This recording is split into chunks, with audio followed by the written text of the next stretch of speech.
আমি কল্যাণীতে থাকি। আমার নাম হচ্ছে doctor Souparna Basu, general physician. Kalyani central পার্কে আমার বাড়ি।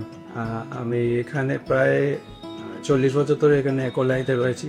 আমি কল্যাণীর নিভাব লিফটের ব্যাপারে আমি প্রথম জানতে পেরেছি হচ্ছে ফেসবুক থেকেই। অনেকদিন ধরেই আমার ইচ্ছে ছিল যে হোম লিফট একটা বানাবো, ফেসবুক থেকেই জেনেছি।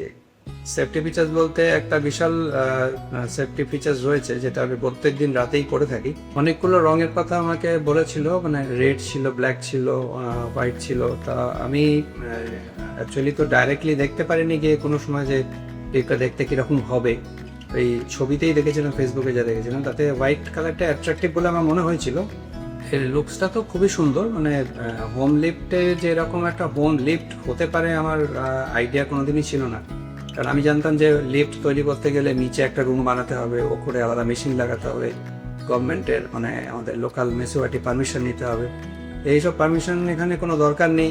শুধু একটা লিফট ভেতরে ঘরের মধ্যে লাগানো আর জাস্ট ফুটো করে উপরে খোলা, এই ব্যাপারটা আমার সত্যি সত্যি আইডিয়া ছিল না। এটা একটা সবার কাছেই, যাদের ক্ষেত্রে লিফট এর কোনো অপশন বাড়িতে নেই, তাদের ক্ষেত্রে এটা একটা বিশাল বিশাল ফেসিলিটি। যে মানে নিচের রুম না বানিয়ে, আলাদা করে টেকনিশিয়ান না রেখে বা মিউনিসিপ্যালিটি পারমিশন না করে লিফট ইউজ করছি আমরা, এটা খুবই সুবিধাজনক। এবং বাচ্চাদের ক্ষেত্রেও মানে একটা বাচ্চারাও এটা ইউজ করতে পারবে।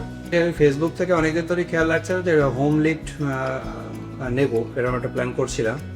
কিন্তু হোম লিফটের কোনটা নেব, কি করব, সেটা দিয়ে মানে ডিসিশন নিতে পারছিলাম যে কী করব। আরও অনেক লিফট আমি দেখছিলাম, অনেকে ফোন টোনও করেছিল, কিন্তু আমি নিভাবের লিফটের যারা কাস্টমার তাদের কয়েকজনকে ফোন করেছিলাম। আমার ডাক্তার বন্ধু আছে, তারা বললো যে তুমি এটাই নিঃসন্দেহে নিতে পারো।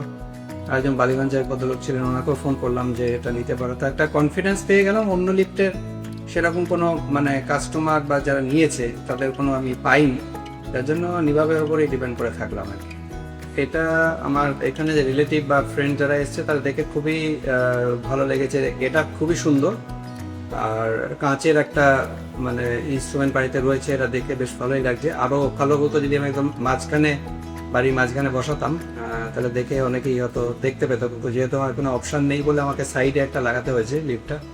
তো এমনি আমি রেকমেন্ড তো অনেকেই করবো। যারা এসে দেখছে তারা বারবারই জিজ্ঞেস করছে কোথা থেকে নিয়েছো, কি চার্জ করতে পারে। তা এক কথায় রেকমেন্ড করার মতোই লিফট। আমি পারপাস বলতে আমাদের তো এখনো মানে অত বয়স হয়ে যায়নি যে সবসময় লিফটে যাতায়াত করতে হবে, এরকম ব্যাপার না। কিন্তু ভবিষ্যতের কথা চিন্তা করে আমি যেহেতু প্র্যাকটিস করি হোমিওপ্যাথিক জেনারেল ফিজিশিয়ান, আমার কাছে প্রচুর পেশেন্ট যারা আসে, তারা হাঁটুর ব্যথা, কোমর ব্যথা নিয়ে আসে।